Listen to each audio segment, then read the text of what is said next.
सबसे पहले मैं महान मलयाली भाषा में बोल नहीं पाता हूं, इसलिए आप सबसे क्षमा मांगकर मेरी बात की शुरुआत करता हूं।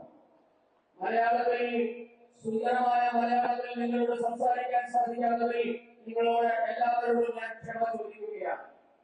भाइयों बहनों, मैं सबसे पहले श्री मन्नत पद्मनाभन जी की भूमि को, नारायण गुरु की ये भूमि को, महात्मा अय्यन काली की भूमि को और पंडित करूपन की भूमि को प्रणाम कर मेरी बात की शुरुआत करूंगा। ആദ്യമായി ഈ നാടിന്റെ മഹാനായ പുത്രൻ ശ്രീമാൻ മന്നത്ത് പത്മനാഭൻ, ശ്രീനാരായണ ഗുരുദേവൻ, മഹാത്മാ അയ്യങ്കാളി, പണ്ഡിറ്റ് കറുപ്പൻ എന്നീ മഹാന്മാർക്ക് ജന്മം നൽകിയ ഈ നാടിനെ ഞാൻ ആദ്യമായി വണങ്ങുന്നു. यही भूमि है जहां आदि शंकर का जन्म हुआ। वेद, वेदांत, ब्रह्मसूत्र, वैदिक गणित और कई सारे फिलॉसफी के ग्रंथों की रचना आदि शंकराचार्य ने की है। आज मैं मनपूर्वक आदि शंकराचार्य की महान आत्मा को प्रणाम कर मेरी बात की शुरुआत करता हूं। വേദാന്തങ്ങൾക്ക് ഭാഷ എഴുതിച്ച, ബ്രഹ്മസൂത്രത്തിന് ഭാഷ എഴുതിച്ച, ഭഗവത്ഗീതയ്ക്ക് ഭാഷ എഴുതിച്ച ആദിശങ്കരൻ പിറന്ന ഈ നാടിനെ ഞാൻ ആദ്യമായി പ്രണമിച്ചുകൊണ്ട് ആദിശങ്കരന്റെ പാതാളങ്ങളിൽ നമിച്ചുകൊണ്ട് എന്റെ പ്രസംഗം ആരംഭിക്കുകയാണ്. और अभी थोड़े समय पहले मैं केरल प्रदेश भारतीय जनता पार्टी के भव्य कार्यालय का उद्घाटन कर आया हूं। जब मैं उद्घाटन का दीप प्रज्वलन कर रहा था, तब मेरे मन में वो सैकड़ों बलिदानी कार्यकर्ताओं का याद आता था, जिन्होंने अपनी जान देकर हमारी विचारधारा और हमारी पार्टी के लिए अपना सर्वोच्च बलिदान दिया है। उनको भी मैं प्रणाम करना चाहता हूं। അല്പസമയം മുൻപാണ് ഭാരതീയ ജനതാ പാർട്ടിയുടെ അതിസുന്ദരമായ സംസ്ഥാന ആസ്ഥാനം ഞാൻ ഉദ്ഘാടനം ചെയ്തത്. അത് ഉദ്ഘാടനം ചെയ്യുമ്പോൾ എന്റെ മനസ്സിലേക്ക് ഓടി വന്നത് ഈ പ്രസ്ഥാനത്തിന് വേണ്ടി, ഈ ആദർശത്തെ ഈ മണ്ണിൽ ഉറച്ചു നിർത്തുന്നതിന് വേണ്ടി ജീവൻ കൊടുത്ത നൂറുകണക്കിന് ധീരബലിദാനി എന്ന മുഖങ്ങളാണ് എന്റെ മനസ്സിലേക്ക് ഓടി വന്നത്. അവർക്കെല്ലാവർക്കും ഞാൻ എന്റെ പ്രണാമം അർപ്പിക്കുന്നു. मैं 12 साल से केरल आ रहा हूं। केरल की राजनीतिक गतिविधियों से अच्छी तरह से वाकिफ भाई। ഞാൻ കഴിഞ്ഞ 15 വർഷമായി കേരളത്തിൽ വന്ന് കേരളത്തിലെ രാഷ്ട്രീയത്തെ വളരെ നന്നായി മനസ്സിലാക്കിയിട്ടുണ്ട്. अन्य दलों की जितनी जनसभा होती है, इतना बड़ा कार्यकर्ता सम्मेलन भारतीय जनता पार्टी ने किया है। वो केरल में भारतीय जनता पार्टी के भविष्य का परिचय है। കേരളത്തിൽ ഇത്രയും വലിയ സമ്മേളനം, ഇത്രയും സാധാരണ മനുഷ്യരുടെ ഒരു സമ്മേളനം നടത്തുന്നത് ഭാരതീയ ജനതാ പാർട്ടിയാണ്. ഈ സമ്മേളനം കാണുമ്പോൾ എനിക്ക് ഉറപ്പാണ്, കേരളത്തിൽ ഭാരതീയ ജനതാ പാർട്ടിയുടെ ഭാവി ശോഭനമാണ് പരിസ്ഥിതിക്കുന്നത്. आज केरल भारतीय जनता पार्टी के कार्यालय का उद्घाटन हुआ है। मैं केरल के प्रदेश अध्यक्ष जी को धन्यवाद करता हूं कि इन्होंने मुझे मौका दिया। इस कार्यालय का भूमि पूजन भी मैंने किया था और उद्घाटन भी मैंने किया। ഇന്ന് ഭാരതീയ ജനതാ പാർട്ടിയുടെ കാര്യാലയത്തിന്റെ ഉദ്ഘാടനം നടന്നിരിക്കുകയാണ്. ഞാൻ പാർട്ടിയുടെ സംസ്ഥാന അധ്യക്ഷനോട് അതിനൊരു അവസരം തന്നതിന് നന്ദി പറയുകയാണ്. ഉദ്ഘാടനം മാത്രമല്ല, അതിന്റെ ഭൂമി പൂജ നടത്താനുള്ള അവസരവും എനിക്ക് തന്നെയാണ് കിട്ടിയത്. और आज मैं प्रभु पद्मनाभ जी के चरणों में प्रार्थना करता हूं कि नूतन कार्यालय केरल में एनडीए की सरकार बनाने की शुरुआत साबित होगा।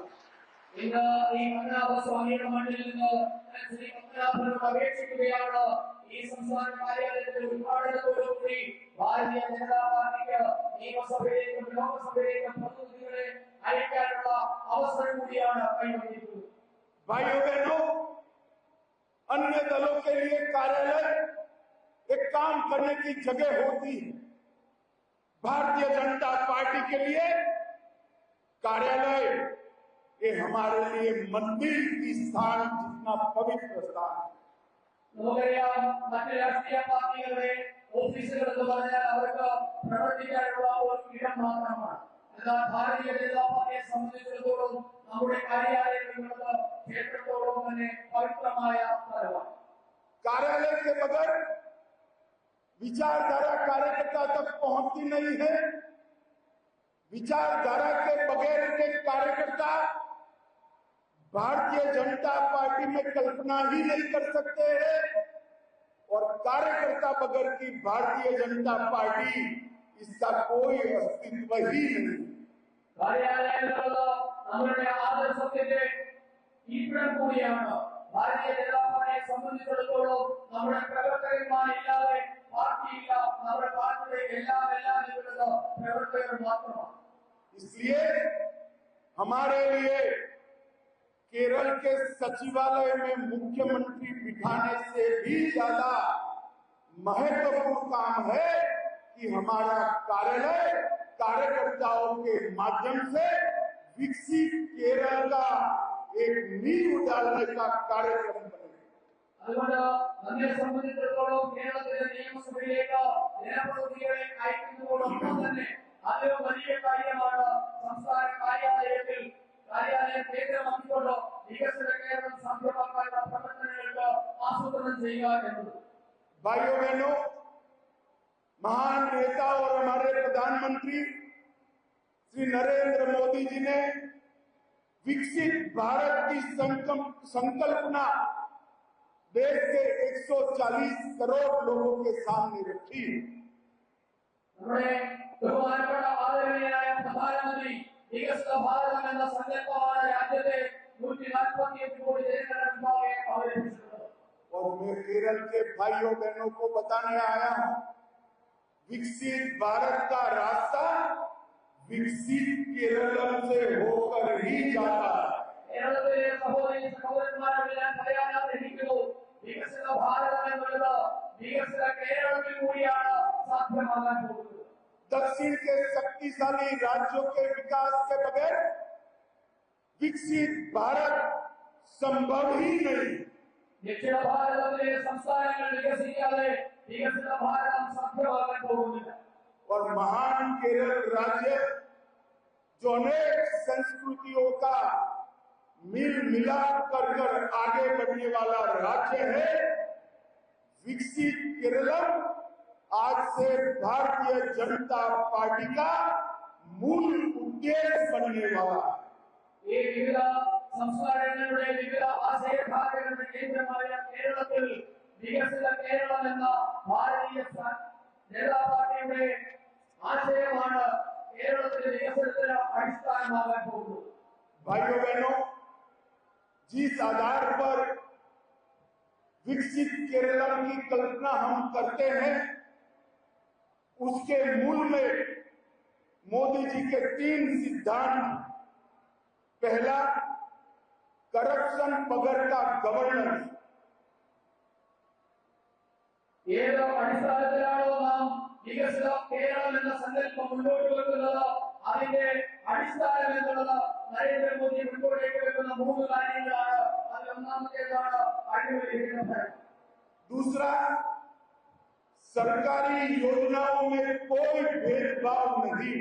വിവേചനമില്ലാതെ സർക്കാർ പരിപാടികളുടെ നടപ്പാക്കൽ. और तीसरा, वोट बैंक पॉलिटिक्स से ऊपर उठकर केरल के विकास की संकल्पना। പീഡന രാഷ്ട്രീയം അവസാനിപ്പിച്ചുകൊണ്ട് വോട്ട് ബാങ്ക് രാഷ്ട്രീയം അവസാനിപ്പിച്ചുകൊണ്ടുള്ള വികസനം.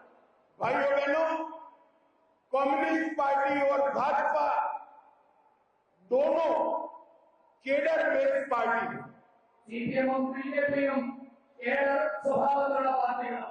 मगर दोनों में बहुत बड़ा अंतर। कम्युनिस्ट पार्टी के लिए केरल का विकास, इसके ऊपर केडर का विकास। പക്ഷേ രണ്ടും തമ്മിലുള്ള അടിസ്ഥാന വ്യത്യാസം, ഭാരതീയ ജനതാ പാർട്ടിയുടെ ലക്ഷ്യം കേരളത്തിന്റെ വികസനമാണ് എങ്കിൽ സിപിഎമ്മിന്റെ ലക്ഷ്യം അവരുടെ अनिवार्य वसनम मात्र और भारतीय जनता पार्टी के लिए कैडर के विकास के ऊपर विकसित केरलम है। भारतीय जनता पार्टी ಕ್ಷೇತ್ರಗಳ ಬಿಜೆಪಿ ಕ್ಷೇತ್ರದ ಮುಗಿಯಾಗಿ ಈ ಕೇರಳದಲ್ಲಿ ಒಬ್ಬರು ವಸನ। और मित्रों, ये एलडीएफ, यूडीएफ, एलडीएफ, केरल की जनता ने कई साल तक दोनों को मौके दिए, मगर दोनों ने किया क्या? हिंसा, भ्रष्टाचार, वोट बैंकों की निर्मिति, अपीसमेंट और देश विरोधी तत्वों का केरल में पनाहगाह बनाने का काम किया। കേരളത്തിലെ എൽഡിഎഫിനും യുഡിഎഫിനും നിരവധി അവസരങ്ങൾ നൽകിയിരുന്നു. പക്ഷേ അവരെല്ലാം തിരിച്ചു നൽകിയിരുന്നു. അക്രമവും അഴിമതിയും പീഡനവും വോട്ട് ബാങ്ക് രാഷ്ട്രീയവും എന്നതിനപ്പുറത്തേക്ക് ഈ കേരളത്തെ ദേശവിരുദ്ധ നരേറ്റീവുകളുടെ ദേശവിരുദ്ധന്മാരുടെ താവളമാക്കി കൂടി അവർ മാറ്റിയിരുന്നു। मित्रों, जब पीएफआई की गतिविधि इतनी बड़ी, मोदी जी ने पीएफआई पर प्रतिबंध डाला। मैं आज पूछना चाहता हूं, जिस धाराओं के तहत मोदी जी ने पीएफआई पर प्रतिबंध दिया, वो सारी धाराएं केरल सरकार के पास भी सारी शक्तियां थी। क्यों केरल की लेफ्ट सरकार ने पीएफआई को प्रतिबंधित नहीं किया? और पीएफआई बढ़ता बढ़ता बढ़ता भारत के अन्य हिस्सों में जब गया, तब मोदी जी ने पीएफआई को बैन कर सारे राष्ट्र विरोधी लोगों को जेल की सलाखों के पीछे डाल दिया। ഈ കേരളത്തിൽ ഭരിച്ചുകൊള്ളുന്ന മതതീവ്രവാദ രാഷ്ട്രീയം ഗോകുലപ്പുഴയിൽ നിലനിൽക്കുന്ന മതതീവ്രവാദ രാഷ്ട്രീയത്തെ തടയുന്നത് നരേന്ദ്രമോദി സർക്കാരാണ്।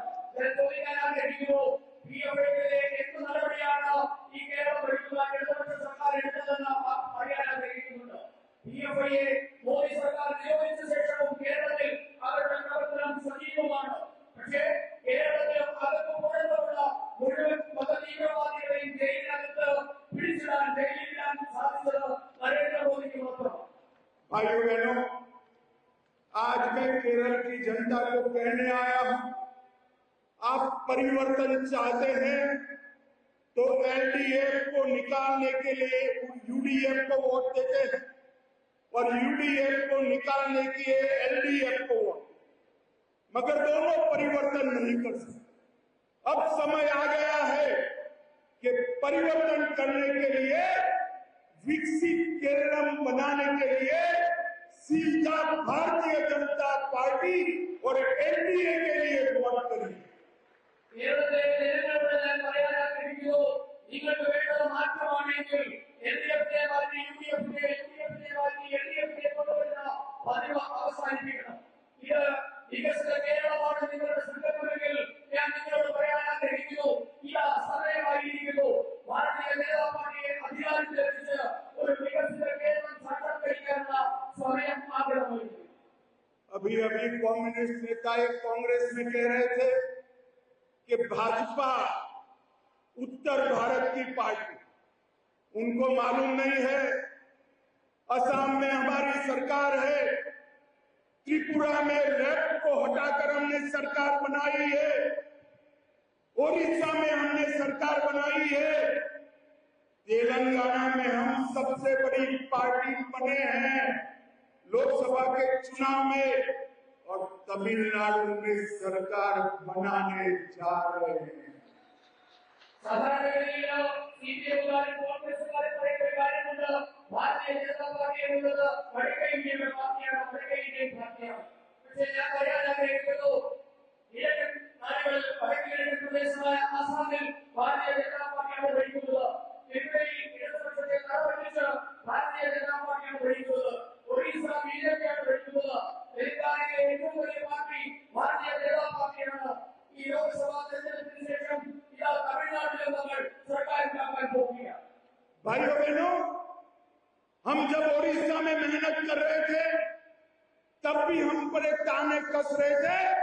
ओडिशा में आज भारतीय जनता पार्टी की सरकार बन चुकी है। ഒറീസയിൽ നമ്മൾ പരിശ്രമിച്ചപ്പോൾ എല്ലാവരും നമ്മളെ വികസിച്ചു, പക്ഷേ ഇന്ന് ഒറീസയിൽ ഭാരതീയ ജനതാ പാർട്ടി സർക്കാർ ഉണ്ടാക്കി। आसाम में भी हमें जाने कसे जाते थे। आसाम में भी 2 बार भारतीय जनता पार्टी की सरकार लगातार जीत कर आई। അസാമിലെ സർക്കാർ ഉണ്ടാക്കിയപ്പോൾ ഉണ്ടാക്കാൻ ശ്രമിക്കുന്നത് വല്ലപ്പോഴും നമുക്ക് പരിഹാസമായിരുന്നു. പക്ഷേ തുടർച്ചയായി 2 തവണ അസാമിൽ ഭാരതീയ ജനതാ പാർട്ടി അധികാരത്തിൽ. और मैं केरल की जनता का धन्यवाद करना चाहता हूं। 2014 के इलेक्शन में केरल की जनता ने भाजपा को 11% वोट दिए, 19 में 16%, 24 में 20% वोट दिया। अब बारी है भाजपा की सरकार बनाने की बारी।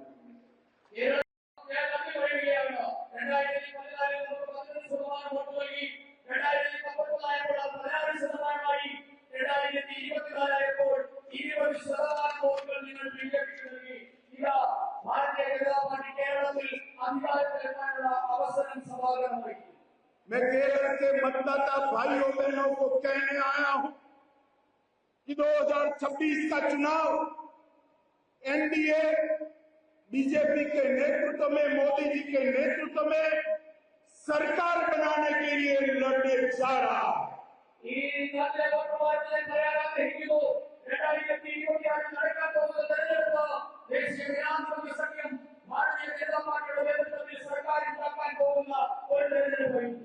और भाइयों बहनों, यहाँ सैकड़ों कार्यकर्ता, 25,000 से ज्यादा कार्यकर्ता बैठे। मैं उनको याद कराने आया हूं कि हमारे सैकड़ों कार्यकर्ताओं की लेफ्ट के गुंडों ने हत्या की है। हमारे सैकड़ों कार्यकर्ताओं ने अपने जीवन का बलिदान दिया है। उनके परिवारों ने, किसी ने पति, किसी ने भाई, किसी ने बेटा गंवाया है।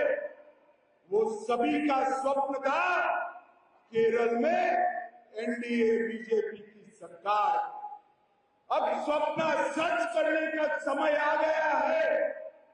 जिस पार्टी को 20% वोट मिल जाए वो 35% वोट प्राप्त करने में देरी नहीं करती।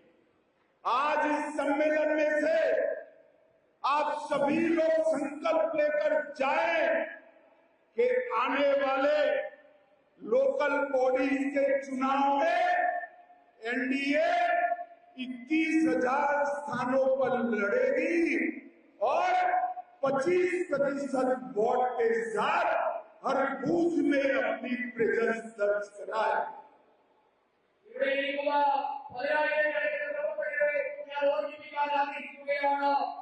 ഈ നാട്ടിലെ ഇടതുപക്ഷം ഒന്നുതന്നെയാണ് നമ്മുടെ സഹോദരന്മാരെ പറ്റി. നൂറുകണക്കിന് സഹപ്രവർത്തകന്മാരെയാണ്, ധീരബലിദാനികളെയാണ് നമുക്ക് ലഭ്യമായിട്ടുള്ളത്. ഭർത്താവിനെ, മകനെ, സഹോദരനെ, സഹോദരിയെ ഒക്കെ അവരുടെ ക്രൂരതയില്ലാതെയായിരുന്നു. പക്ഷേ അപ്പോഴൊക്കെ നമ്മുടെ ലക്ഷ്യമെന്നത് ഭാരതീയ ജനതാ പാർട്ടി കേന്ദ്രം ഭരിക്കുക എന്നതായിരുന്നു. ഇന്ന് ആ സ്വപ്നം സാക്ഷാത്കരിക്കാനുള്ള സമയമായിരിക്കുകയാണ്. ഈ വരുന്ന തദ്ദേശ തെരഞ്ഞെടുപ്പിൽ ഭാരതീയ ജനതാ പാർട്ടി സംസ്ഥാനത്തെ 21,000-ഓളം വരുന്ന വാർഡുകളിൽ മത്സരിക്കും. 25% വോട്ട് നേടി ബഹുഭൂരിപക്ഷം തദ്ദേശ സ്ഥാപനങ്ങളിലും ബിജെപി വിജയക്കൊടി പാറിക്കും. भाइयों बहनों, एलडीएफ और यूडीएफ का ट्रैक रिकॉर्ड भ्रष्टाचारी सरकारों का ट्रैक रिकॉर्ड। ഇടതുപക്ഷത്തിന്റെയും വലതുപക്ഷത്തിന്റെയും പ്രവർത്തനം എന്നുള്ളത് അഴിമതിയുടെ മുൻകാല ചരിത്രമാണ് അവർക്കുള്ളത്. एलडीएफ में एक्सप्लोजिव घोटाला, कोऑपरेटिव बैंक का घोटाला, एआई कैमरे का घोटाला, लाइफ मिशन का घोटाला, के फोन परियोजना का घोटाला, पीपीई किट का घोटाला, और अब विजयन जी चिढ़ जाते हैं, मगर मुझे तो कहना चाहिए सोने की तस्करी का घोटाला, स्टेट स्पॉन्सर सबसे बड़ा घोटाला पूरे भारत में। എൽഡിഎഫിന്റെ അഴിമതിയെപ്പറ്റി നിങ്ങൾക്ക് എല്ലാവർക്കും അറിയാം. സാധാരണ ബാങ്ക് അഴിമതി, എക്സാലോജി അഴിമതി, ലൈഫ് മിഷൻ അഴിമതി, എയർഫോൺ അഴിമതി, പിപിഇ അഴിമതി, അങ്ങനെ നൂറുകണക്കിന് അഴിമതികളാണ് ഇടതുപക്ഷ സർക്കാരുകൾ നടത്തിയിട്ടുള്ളത്. ഇപ്പോൾ വിദേശത്താണെങ്കിലും ശ്രീമാൻ പിണറായി വിജയൻ പറയാൻ ആഗ്രഹിക്കുന്നു, ഈ രാജ്യം കണ്ട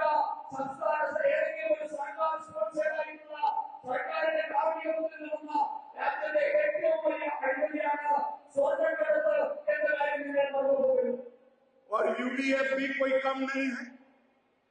बड़े मियाँ तो बड़े मियाँ, छोटे मियाँ भी सुभान अल्लाह। यूडीएफ को भी जब भी मौका मिला करप्शन करने में कोई कमी नहीं छोड़ी। मैं 2-3 चीज ही बताना चाहता हूं क्योंकि उनका तो बैंडी जब का टाइम आ गया है। यूडीएफ जब सत्ता में थी, बाहर रिश्वतकांड, सोलार घोटाला, पलारीवट्टम पुल घोटाला, अनेक घोटाले यूडीएफ की सरकार ने भी किए हैं और मोदी सरकार के 11 साल हो गए, ऑपोजिशन भी हम पर एक भी घोटाले का आरोप भी नहीं लगा।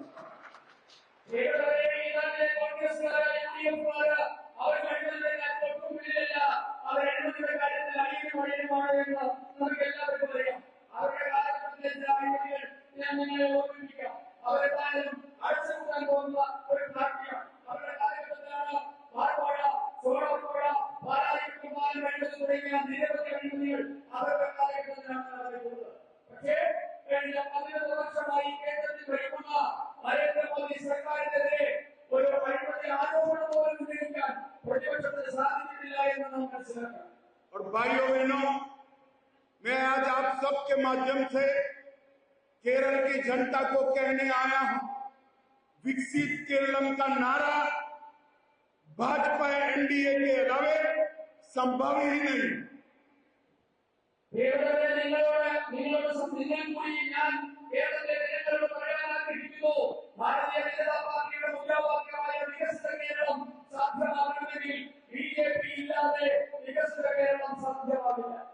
अभी अभी हमने देखा मोदी जी ने विंझीजम बंदरगाह का लोकार्पण किया। दक्षिण एशिया की सबसे अच्छी कंटेनर हैंडलिंग तकनीक के साथ ये केरल के विकास में कंट्रीब्यूट करेगा।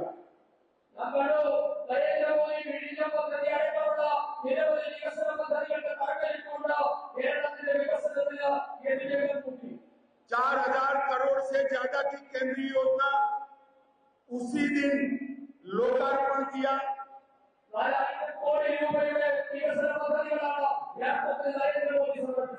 जिसमें 1,800 करोड़ का ड्राई डॉक शामिल है।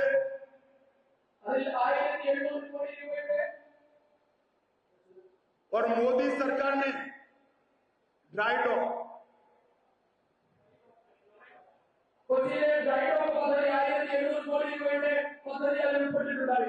65,000 करोड़ 40 नेशनल हाईवे के लिए भारतीय जनता पार्टी ने दिल्ली से भेजा।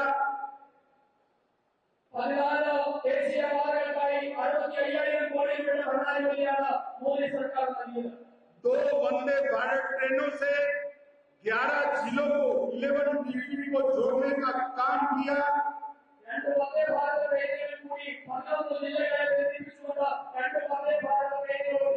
और 2004 में केरल का रेलवे के लिए बजट सिर्फ 372 करोड़ था, उसको बढ़ाकर 3,700 करोड़ करने का काम नरेंद्र मोदी ने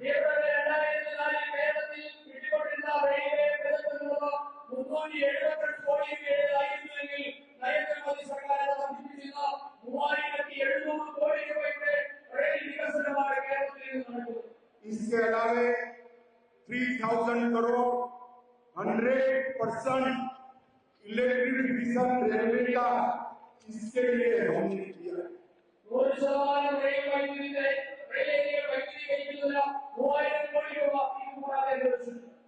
बहुत लंबी सूची है। कांग्रेस सरकार से अनेक गुना पैसा नरेंद्र मोदी जी ने केरल के विकास के लिए भेजा है। इसका पूरा लिस्ट आना पाई का हिसाब मैं आज भाजपा कार्यालय से प्रेस नोट के माध्यम से सार्वजनिक करूंगा।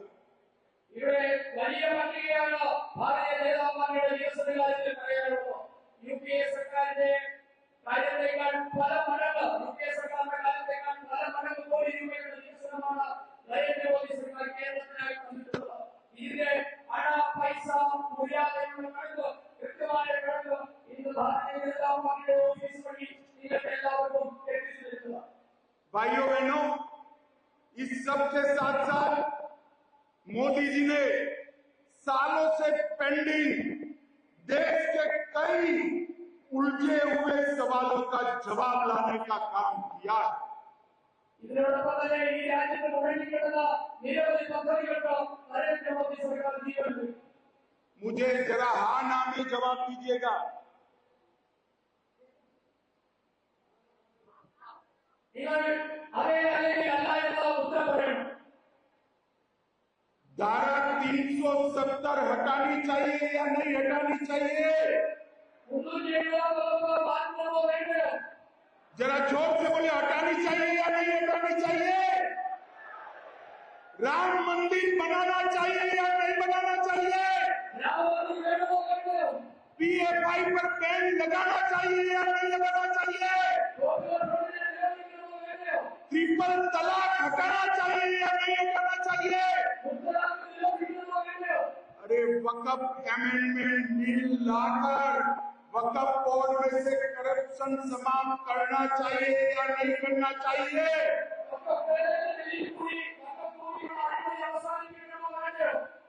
ये सारी चीजों के लिए ना LDF सहमत है, ना UEF सहमत है। केवल और केवल मोदी जी के नेतृत्व में ये सारे काम भारतीय जनता पार्टी ഈ മുഴുവൻ കാര്യങ്ങളും ഈ അഴിമതി അവസാനിപ്പിക്കുന്നത് LDF UDF സംഭവമല്ല. പക്ഷേ നരേന്ദ്രമോദി സർക്കാർ മാത്രമാണ് ഈ അവസാനിപ്പിക്കാൻ തയ്യാറായത്. मोदी जी ने देश के 60 करोड़ गरीबों को घर, बिजली, पानी, 5 लाख तक का इंश्योरेंस, 5 किलो अनाज और कई सारी सुविधाएं 11 साल में देने का काम किया। ഈ രാജ്യത്തെ 70 കോടി വരുന്ന പാവപ്പെട്ടവർക്ക് കഴിഞ്ഞ 15 വർഷമായി നരേന്ദ്രമോദി സർക്കാർ സൗജന്യമായി വൈദ്യുതിയും വെള്ളവും വീടുമെത്തിച്ചു. 5 ലക്ഷം രൂപയുടെ സൗജന്യ ആരോഗ്യ ഇൻഷുറൻസ് നൽകി. 5 കിലോ വീതം സൗജന്യമായ റേഷനും കഴിഞ്ഞ 10 വർഷമായി നൽകുന്നുണ്ട്. भाइयों बहनों, मोदी जी ने हमारे देश की इकोनॉमी को 11 प्लेस से 4th प्लेस पर ले जाने का काम किया। 11ാമത്തെ സ്ഥാനത്തായിരുന്ന നമ്മുടെ രാജ്യത്തിന്റെ സമ്പദ് വ്യവസ്ഥയെ ഇന്ന് 4ാമത്തെ സ്ഥാനത്തേക്ക് നരേന്ദ്രമോദി സർക്കാർ കൊണ്ടുവന്നു. और सबसे बड़ा काम किया है, मोदी जी ने भारत को सुरक्षित बनाने का काम किया। ഏറ്റവും വലിയ കാര്യമെന്നുള്ളത് ഭാരതത്തിനെ സുരക്ഷിതമായ ഒരു രാഷ്ട്രമാക്കി നരേന്ദ്രമോദി മാറ്റിയിരിക്കുന്നു. मैं आज फिर से यहाँ कहकर जाता हूँ, 31 मार्च 2026 को पूरा देश नक्सलिज्म से मुक्त हो जाएगा। ജനങ്ങളുടെ തയ്യാറെടുപ്പ് ഹിന്ദു 2026 മാർച്ച് ആയപ്പോഴേക്കും രാജ്യം നക്സലിസത്തിൽ നിന്ന് മോചിതമായിരിക്കും. और इस टेररिज्म को मोदी जी और भाजपा के अलावे कोई जवाब दे नहीं सकता। മോദി ജിക്കോ ബിജെപി को अलावे തീവ്രവാദത്തിന് മറുപടി കൊടുക്കാൻ പോലും ആർക്കും സാധ്യമല്ല. उरी में हमला हुआ, हमने सर्जिकल स्ट्राइक किया। ഉരിയിൽ ആക്രമണം ഉണ്ടായി, നമ്മൾ സർജിക്കൽ സ്ട്രൈക്കിലൂടെ മറുപടി നൽകി. पुलवामा में हमला हुआ, हमने एयर स्ट्राइक किया। പുൽവാമയിൽ തീവ്രവാദാക്രമണം ഉണ്ടായതിന് നമ്മൾ വ്യോമാക്രമണത്തിലൂടെ മറുപടി കൊടുത്തു. और पहलगाम में हमला हुआ, ऑपरेशन सिंदूर कर घर में घुस कर मारा। അരക്കാരനായ തീവ്രവാദികളെ ഓപ്പറേഷൻ സിന്ദൂറിലൂടെ തീവ്രവാദികളുടെ വീട്ടിലെത്തി നാം മറുപടി നൽകി. नरेंद्र मोदी जी ने पूरे देश का सम्मान दुनिया में बढ़ाने का काम किया।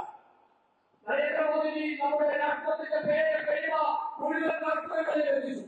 और मोदी जी ही विकसित केरलम के संकल्प को पूरा कर सकते हैं। മോദിജി തന്നെ വികസിത കേരളവും സാക്ഷാത്കരിക്കും. हम जब जब भी केरल की जनता के सामने आए, हमारे वोट की आपने बढ़ोतरी कर दी। കേരളത്തിൽ ബിജെപി വന്നപ്പോഴൊക്കെ തന്നെ ബിജെപിയുടെ വോട്ട് ഷെയർ നിങ്ങൾ വർദ്ധിപ്പിച്ചു നൽകിയിട്ടുണ്ട്. मैं आज केरल की जनता को फिर से अपील करने आया हूं। एक एक वाक्य का करो। अब बीजेपी ग्रोइंग पार्टी नहीं है। आप देखिए, ये सारे कार्यकर्ता सारे केरल से आए हैं। केरल के हर बूथ तक बीजेपी की रीच हो चुकी है।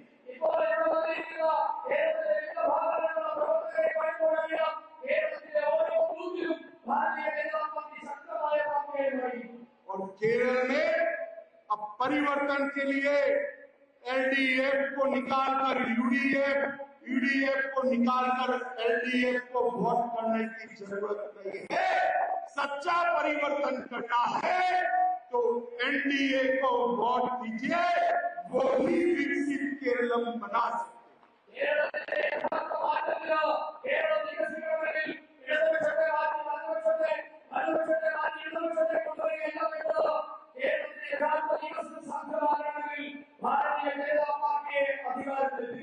और भाइयों बहनों, आप सब भारतीय जनता पार्टी के भाग्य विधाता हो।